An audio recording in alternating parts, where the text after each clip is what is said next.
Hello everyone, I am Neha. आज करेंगे हम class 12 Indian economic development. Topic है हमारा poverty alleviation programmes, a critical assessment. यानी ये पॉवर्टी एलिविएट यानी रिमूव करने के लिए गवर्नमेंट जो प्रोग्राम्स लेके आई थी उसके बारे में क्रिटिक्स क्या कहते हैं, यानी कुछ नेगेटिव जरा चीज़ें पढ़ते हैं। एंड गाइस, इस चैनल पे हम जितनी भी वीडियोस करेंगे वो सभी एनसीईआरटी की बुक्स में से करेंगे। तो देखो बुक में क्या लिखा है, efforts at poverty alleviation have borne fruit in that for the first time since independence। इसमें लिखा है जो पॉवर्टी एलिविएट यानी हटाने के लिए हमने जितने भी एफर्ट्स किए, जो पॉलिसीज एंड प्रोग्राम्स लेके आई गवर्नमेंट, बॉर्न फ्रूट से मतलब है इधर कि वो पॉजिटिव रिजल्ट लेके आई पहली बार कब, इंडिपेंडेंस के बाद लेकर आई कुछ हद तक positive result. The percentage of absolute poor in some states is now well below the national average। भाई हमारे देश में जो एब्सोल्यूट पुअर लोग हैं बहुत स्टेट्स में अब वो कम होने लगे इंडिपेंडेंस के बाद। हाँ ठीक है, ये एक पॉजिटिव चीज़ है, लेकिन अब देखो क्या लिखा है, despite various strategies to alleviate poverty, hunger, malnourishment, illiteracy and lack of basic amenities continue to be a common feature in many parts of India।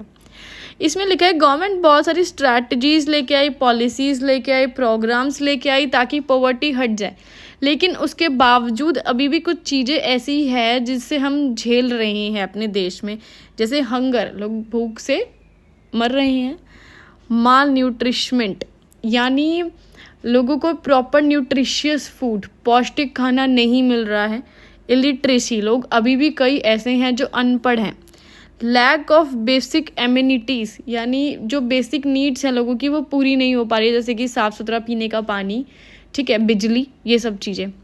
Though the policy towards poverty alleviation has evolved in a progressive manner। इसमें लिखा है कि जो poverty alleviation से related जो policies और programs हैं वो positive progressive manner का मतलब इधर हाँ कुछ positive result लेके आए हैं, लेकिन पिछले अगर हम 5.5 सालों की बात करें तो कोई रेडिकल ट्रांसफॉर्मेशन नहीं हुआ है। रेडिकल ट्रांसफॉर्मेशन का मतलब है कि कोई भी ऐसी चीज़ नहीं है जो 100% हम हटा सके हों। जैसे कि हम ये बोल सकते हों कि भाई हर घर में पानी है, हर घर में बिजली, ऐसी एक भी चीज़ ऐसी नहीं है जिसमें 100% बिल्कुल हमने अचीव कर लियो जो चीज़। You can find change in nomenclature, integration और mutations of programs। हाँ, अगर आप देखेंगे जो गवर्नमेंट जितने भी प्रोग्राम्स लेके आई है इतने सालों में, हमने उनके चेंज इन नॉमेनक्लेचर का मतलब क्या है कि उनके नाम में काफ़ी चेंजेस देखे। पहले कुछ नाम था, गवर्नमेंट ने उन पॉलिसीज़ का नाम चेंज करके कोई और नाम रख दिया।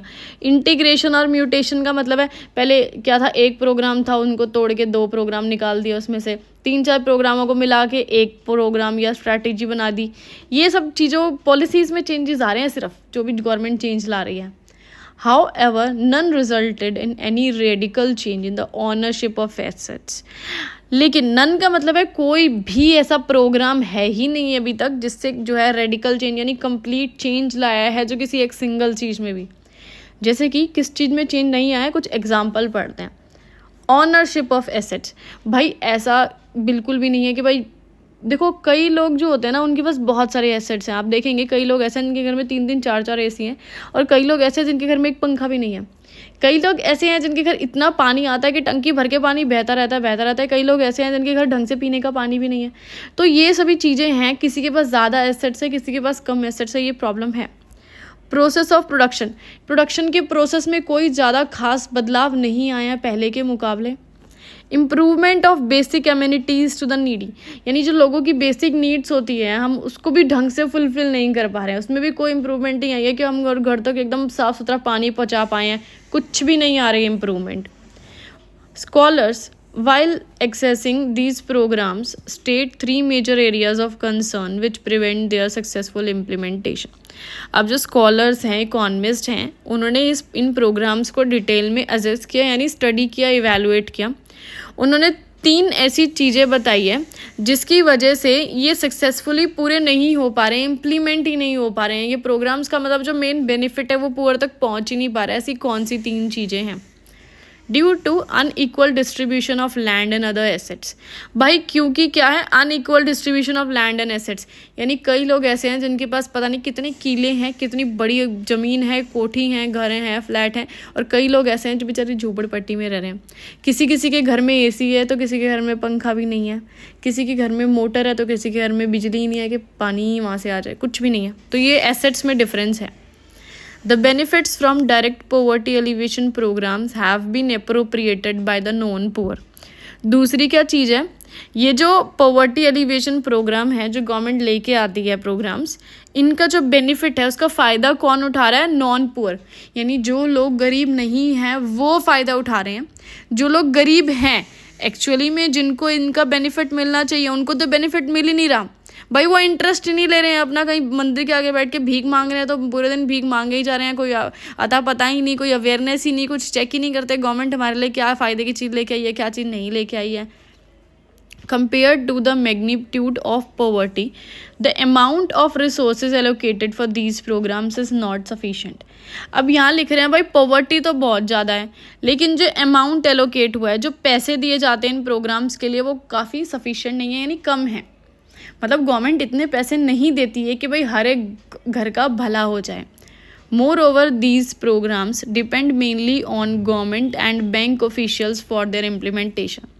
साथ में ये जो प्रोग्राम्स होते हैं ये किस पे डिपेंड है भाई, गवर्नमेंट पे डिपेंड है, बैंक ऑफिशियल्स पे डिपेंड है, क्योंकि वही लोग इसे इम्प्लीमेंट करते हैं, वही इन्हें आगे तक लेके जाते हैं, है ना। Since such officials are ill motivated, और जो ये ऑफिशियल हैं, देखो यहाँ पे लिखा हुआ है इल मोटिवेटेड, ये जो ऑफिशियल्स होते हैं, बड़े बड़े ऑफिशियल्स, बड़े बड़े लोग होते हैं, ये इल मोटिवेटेड होते हैं, यानी इनका मेन मोटिव क्या होता है, लोगों की वेलफेयर करना नहीं होता है, खुद की पॉकेट भरना होता है। इनएडिक्वेटली ट्रेंड, इनको प्रॉपर ट्रेनिंग भी नहीं दी जाती भाई किसी भी चीज़ के लिए। Corruption prone and vulnerable to the pressure from a variety of local elites. Corruption prone का मतलब है बहुत ज़्यादा करप्टेड होते हैं भाई, ये हमेशा सोचते हैं कि अपना बेनिफिट हो, अपने को माल मिल जाए, अपनी जेब भर जाए, बात खत्म। और vulnerable to pressure from a variety of local elites, इसका क्या मतलब है, लोकल एलाइट्स का क्या मतलब है कि जो बड़े बड़े पॉलिटिशियंस वगैरह, बड़े बड़े लोग होते हैं, उनका प्रेशर होता है इन लोगों पे, वो लोग जो बोलते हैं ना इनको माननी ही पड़ती है। The resources are inefficiently used and wasted, और जो भी इन्हें रिसोर्सेज या फंड्स दिए जाते हैं वो इन्हें अच्छे से यूज़ नहीं करते हैं।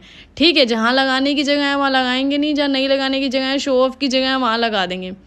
There is also non-participation of local level institutions in program implementation, और साथ में जो वहाँ के आसपास के इंस्टीट्यूट होते हैं, ठीक है, जिनको हमें इस प्रोग्राम में हेल्प करनी चाहिए गवर्नमेंट को, वो भी पार्टिसिपेट नहीं करते, बीच में कुछ नहीं लेना देना करते, अपना बस अपना जॉब किया, सुबह आए, ज़रा सा काम किया और अपना घर भाग गए, शाम को बात ख़त्म। बस सोचते हमें सैलरी मिल गई, बात ख़त्म, हम क्यों इतना दिमाग लड़ाएं, हम क्यों इतनी मेहनत करें, क्यों किसी का भला करें, भाड़ में जाए दुनिया। ठीक है, Government policies have also failed to address the vast majority of vulnerable people। अब जो गवर्नमेंट की पॉलिसीज़ हैं भाई वो भी मतलब बिल्कुल फेल हो चुकी हैं, बिल्कुल बेकार हैं, जो बता ही नहीं पाती हैं कि कौन से ऐसे लोग हैं जो वल्नरेबल हैं, यानी बहुत ज़्यादा दुखी लोग, गरीब लोग कौन हैं जिनको कोई भी बेसिक फैसिलिटीज़ नहीं मिल पा रही हैं। ये ऐसे कौन से लोग हैं जो पॉवर्टी लाइन के नीचे हैं या पॉवर्टी लाइन के ऊपर हैं, कौन पुअर हैं, कौन नॉन पुअर हैं, कुछ ढंग से नहीं बता पाती है गवर्नमेंट की policies. It also reveals that high growth alone is not sufficient to reduce poverty. भाई एक बात और है जानने वाली कि ग्रोथ रेट सपोज हाई हो रहा है, लेकिन ये एनफ नहीं है पॉवर्टी हटाने के लिए। यानी सपोज हमारी इकॉनमी ग्रो कर रही है, हमारा देश डेवलप कर रहा है, आगे बढ़ रहा है, लेकिन इसका मतलब ये बिल्कुल नहीं है कि गरीबी हट चुकी है। Without the active participation of the poor, successful implementation of any program is not possible। क्योंकि जब तक पुअर यानी गरीब लोग एक्टिवली पार्टिसिपेट नहीं करेंगे, यानी गवर्नमेंट की इन पॉलिसीज से खुद से जाके नहीं जुड़ेंगे, तब तक इन प्रोग्राम्स का सक्सेसफुल होना पॉसिबल ही नहीं है। अब जैसे कि गवर्नमेंट ने चलो ऐसा बोला कि मैं इन गरीब लोगों को के लिए राशन बांटेंगे हम, या फ्री में स्कूल खोलेंगे, फ्री में इलाज कराएंगे, कोई भी चीज़ बोल दी। अब ये लोग उठ के खुद नहीं जाएंगे वो राशन लेने या इलाज कराने या स्कूल में अपने बच्चों को एडमिशन ही नहीं दिलवाएंगे, तो भाई गवर्नमेंट क्या कर ले। अब ये तो यही सोचते हैं ना यार छोड़ना, चल किसी सड़क पे या मंदिर के आगे भीख मांग लेते हैं, अपने बच्चों से भी मंगवाते हैं, खुद भी मांगते हैं, अपना बढ़िया काम हो जाता है, महीने के 25-30 हज़ार रुपये निकल जाते हैं, बात ख़त्म, क्या टेंशन है। ठीक है, अगर बच्चों को स्कूल भेज दिया तो जो थोड़े बहुत ये बच्चे पैसे कमा रहे हैं वो भी नहीं आएंगे, तो ये खुद ही ऐसा काम कर देते हैं यार गरीब लोग, ये खुद ही अपने बच्चों को भेज के स्कूल राजी नहीं होते। अब गवर्नमेंट क्या कर ले, वो गर्दन पकड़ के तो घर से उठा के लेके ना जाएगी इनके बच्चों को। Poverty can effectively be eradicated only when the poor start contributing to growth by their active involvement in the growth process. So poverty जो है कब इरेडिकेट होगी, कब हटेगी, जब पुअर लोग, गरीब लोग खुद ग्रोथ में कंट्रीब्यूट करेंगे, खुद इन्वॉल्व होंगे हर एक चीज़ में, ग्रोथ से रिलेटेड जो भी गवर्नमेंट पॉलिसीज प्रोग्राम्स लेके आती है खुद उसमें इन्वॉल्व हो। ठीक है, this is possible through a process of social mobilisation. और ये कैसे पॉसिबल है, ये चीज़ कैसे हो सकती है, जब ये गरीब लोग जो होंगे ये खुद क्या करेंगे, सोशल मोबिलाइजेशन, मूव होंगे, खुद इन सब प्रोग्राम से जुड़ेंगे, encouraging poor people to participate and get them empowered. और साथ में इनको एनकरेज करने की बहुत ज़्यादा ज़रूरत है कि भाई ये जो गवर्नमेंट प्रोग्राम्स लेके आ रही है तुम इनमें पार्टिसिपेट करो, जाके इन्वॉल्व हो और बेनिफिट उठाओ खुद जाके। This will also help create employment opportunities which may lead to increase in the level of the income. इससे क्या होगा, एम्प्लॉयमेंट अपॉर्चुनिटीज़ पैदा होगी।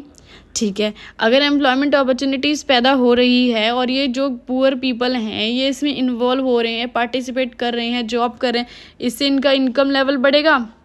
या गवर्नमेंट जो है कुछ प्रोग्राम्स लेके आई है, इससे इनकी स्किल डेवलप होगी, इनकी हेल्थ इंप्रूव होगी, ये पढ़े लिखे होंगे, अगर अपने बच्चों को स्कूल भेजेंगे तो आगे की जनरेशन इनकी पढ़ी लिखी होगी। Moreover, it is necessary to identify poverty-stricken areas and provide infrastructure. लेकिन इसके लिए सबसे पहले क्या चीज़ ज़रूरी है गवर्नमेंट के लिए कि आपको ये ढूंढना है poverty stricken areas, यानी ऐसे एरियाज़ जहाँ पे बहुत ज़्यादा गरीबी है, ऐसे एरियाज़ को ढूंढो और ऐसे लोगों को इंफ्रास्ट्रक्चर प्रोवाइड कराओ, ऐसी जगहों पे स्कूल प्रोवाइड कराओ, रोड्स बनाओ, पावर लेके आओ, बिजली लेके आओ, telecom, IT services, training institution, ये सभी चीज़ें इन लोगों के लिए लेके आओ। इस वीडियो ख़त्म।